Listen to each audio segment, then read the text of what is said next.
Hello viewers, welcome to the Editorial Analysis by Drishti IAS. In this section, we regularly take editorials from various newspapers and news portals for a better understanding of various issues happening in India and around the globe. Dear viewers, in this section, we first try to link the editorial with our UPSC syllabus. Then, we go analytical in order to understand some key points and at last, some important concepts. Dear viewers, we truly hope that you like this initiative taken by Drishti IAS and your feedbacks are important for us. So kindly feel free to give your important feedbacks in the comment section. So without any further delay, let's commence our session.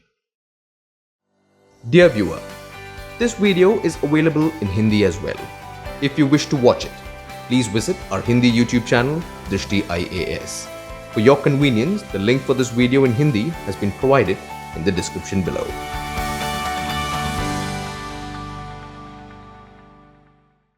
Today's editorial is taken from The Hindu, published on 19th of February 2021. The title of today's editorial is Dizzying Climb. If we try to summarize today's editorial, we can say that inflation must not be allowed to pose a threat to macroeconomic stability. If we try to connect today's editorial with our UPSC syllabus, we can link it with GS paper 3, which has sections that include Indian economy and issues relating to planning and development. Some key points from today's editorial. The latest retail inflation readings should, on the face of it, offer monetary authorities a fair amount of comfort, given that the consumer price index, it rose by 4.06% in January, making a deceleration for a second straight month to a 16-month low. Inflation appears to have cooled after having stayed stubbornly stuck above the Reserve Bank of India's upper tolerance threshold of 6% for 6 months through November, helped by an appreciable softening in food prices. Now, viewers, according to the latest retail inflation readings, it has been found that the Customer Price Index, that is the CPI, it raised only by 4.06%. And it is consecutively for the second month that the CPI, or you can say the retail inflation, it has actually been at this lower spot. Now, before December, because we are talking about straight 2 months, so in the month of December as well as in the month of January, we saw that the inflation, the rate at which it was initially till the month of November, the rate was quite high. So this rate has actually given some confidence to the monetary authorities. Now, inflation before the month of December, it was quite high. It was above the upper tolerance threshold that is set by the Reserve Bank of India of 6%. At that point of time, the inflation was touching over 6%. And this decline has actually happened because of an appreciable decrease in the food prices. Now, viewers, before we move ahead, it is quite important for us to actually see that what exactly the idea of inflation is. Now, if we speak about inflation, it should be noted that it refers to the rise in the prices of most goods and services of daily or common use, such as food, clothing, housing, recreation, transport, consumer staples, etc. Inflation measures the average price change in a basket of commodities and serves over time. Inflation is indicative of the decrease in the purchasing power of a unit of a country's currency. This could ultimately lead to a deceleration in the economic growth. However, a moderate level of inflation is required in the economy to ensure that the production is promoted. In India, inflation is measured by the Ministry of Statistics and Program Implementation. In India, inflation is primarily measured by two indices. Number one is the WPI, that is the Wholesale Price Index, and the other one is the CPI, that is the Consumer Price Index, which measures wholesale and retail level price changes both. That means WPI is for wholesale, whereas CPI is for retail level. The Consumer Price Index calculates the difference in the price of commodities and services such as food, medical, education, electronics, etc., which Indian consumers buy for use. The Consumer Price Index has 5 subgroups including food and beverages, fuel and light, housing and clothing, bedding, and footwear. Now, this is something with reference to the inflation situation. Now, also, according to economists, it is to be seen that the Reserve Bank of India also plays a very important role. When we speak about the repo rates, reverse repo rates, these things, they actually indicate what exactly is the situation, what exactly is the scenario right now going on. So such things are also taken into consideration. Now, especially the Food Price Index reflected a gain of mere 1.89% last month, as the vegetable prices saw a disinflation of 15.8% and cereal prices eased considerably for a second month in the wake of Kharif crop arrival. Now, if I speak about the Consumer Food Price Index, it showed a gain of only 1.89%. Why? The reasons quoted are because of a significant drop in the vegetable prices. Also, the prices of various dals and cereals has declined because the Kharif crop has arrived. The RBI, in its monetary policy statement, which came this month on February 3rd or 4th, cited the bumper Kharif crop, rising prospects of a good Rabi harvest, larger winter arrival of key vegetables, and softer egg and poultry demand on avian flu fears as factors that augured well for the months ahead. Now, various factors that have been quoted with reference to inflation, or you can say that there will be a decrease in inflation in the time to come, are being cited, such as the Kharif crop has been very good. Also, the prospects of having a very good Rabi crop is on the cards. Tremendous presence of key vegetables during the winters. All these factors have played an important role in actually controlling the inflation down, or you can say taking the inflation down. But the central bank was mindful of the risks too, especially with regards to food cost, where the latest data has brought to the fore concerns over the prices of pulses and edible oils. However, along with the data, the retail inflation data of 4.09%, RBI has also said that there have to be cause of concern. We have to be very active, and we have to ensure that this thing is actually not hampered, because most important reason the Reserve Bank of India has stated is that chances are quite high that in the time to come, pulses and edible oils might show a price rise.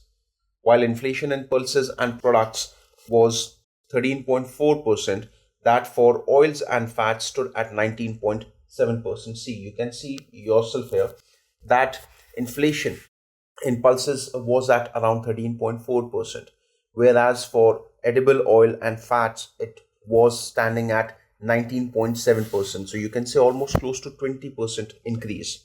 So we have to be a bit concerned from that aspect as well. Eggs, meat and fish, two other key sources of protein, both posted double digits rate of 12.9% and 12.5% respectively, with price gains in the former barely registering any telling impact from the avian flu outbreak. Now, one of the most surprising thing that we can see here is that even after there were news of avian influenza, yet egg and meat, this sector along with fishes, which are two very important sources of protein, both the sectors have actually posted double-digit rates of inflation. That means there wasn't that much impact. The people weren't that much concerned about the avian flu. For eggs, it was 12.9% inflation, and for meat and fish, it was around 12.5% inflation. So yes, this is something quite significant here.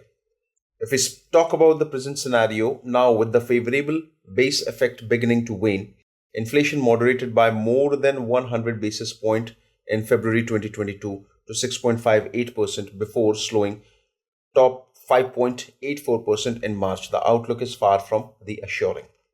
Of particular worries is the trend in input cost for multiple sectors in the real economy, including manufacturing. From automobile manufacturers to builders, rising raw material costs are beginning to force them to pass on the impact to the end customers, and at a time when demand is still to gain a firm footing. Now, this was something with reference to the food sector. There is a tremendous amount of worry for various other sectors of economy, and especially with concern to manufacturing. Now, whether we speak about manufacturing, whether we speak about real estate, whether we speak about construction, obviously we can see that the price of the raw material, they are actually increasing. So what exactly is happening? When the price of the raw material is increasing, its direct impact is being sent to the customer. And most important thing here is there was a complete slowdown during the COVID pandemic. These sectors are also trying to regain the situation which they had early.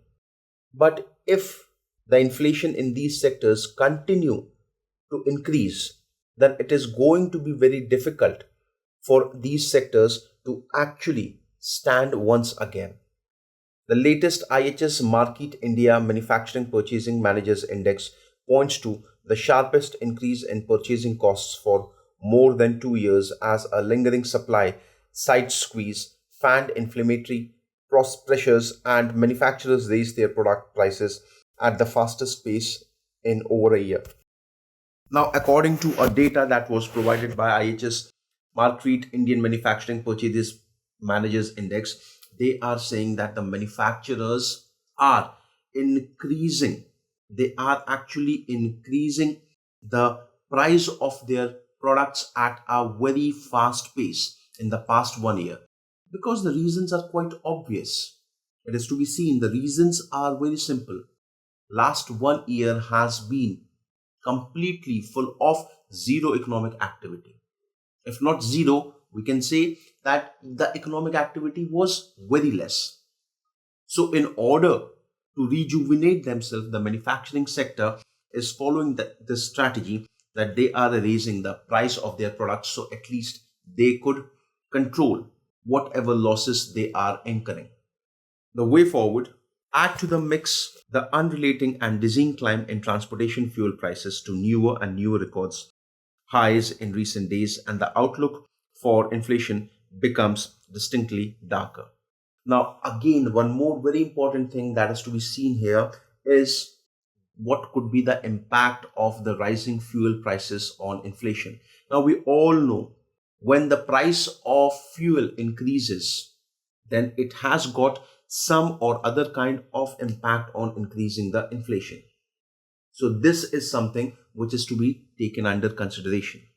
Diesel, the main fuel for freight carriage, has now exceeded 80 rupees per litre and is bound to feed into prices of almost everything being transported across distance, from fresh produce to intermediate and finished industrial good. Now we all know that diesel right now is touching 80 and plus in various states of the country, because it is being used as a main fuel for freight carriage. The increase in the fuel prices will have impact on everything, whether you speak about the fresh produce, whether you speak about the intermediate products, or if you speak about the finished industrial goods. Everything will have the impact of these increased fuel prices. With banks still flush with liquidity, policymakers need to maintain a strict vigil to keep inflation from resurging and posing a threat to the macroeconomic stability. Now, we have to actually see that situation of banks right now is full of liquidity. Now, it is to be ensured by the policymakers that there will be a strict vigil of over inflation, and inflation should be checked, because we have to ensure that the most important thing is that controlling inflation in such a scenario is going to be a very big deal. So the governments, the policymakers, they have to be very careful from the beginning so that inflation is not posing any threat to the macroeconomic stability. Now, viewers, this was with today's editorial analysis. Now, some of the questions that can be framed with reference to today's editorial, they could be about what exactly WPI, what are the components of WPI, what is consumer price index, what are the various components of consumer price index, etc. So viewers, I hope you liked today's editorial analysis. Thank you very much.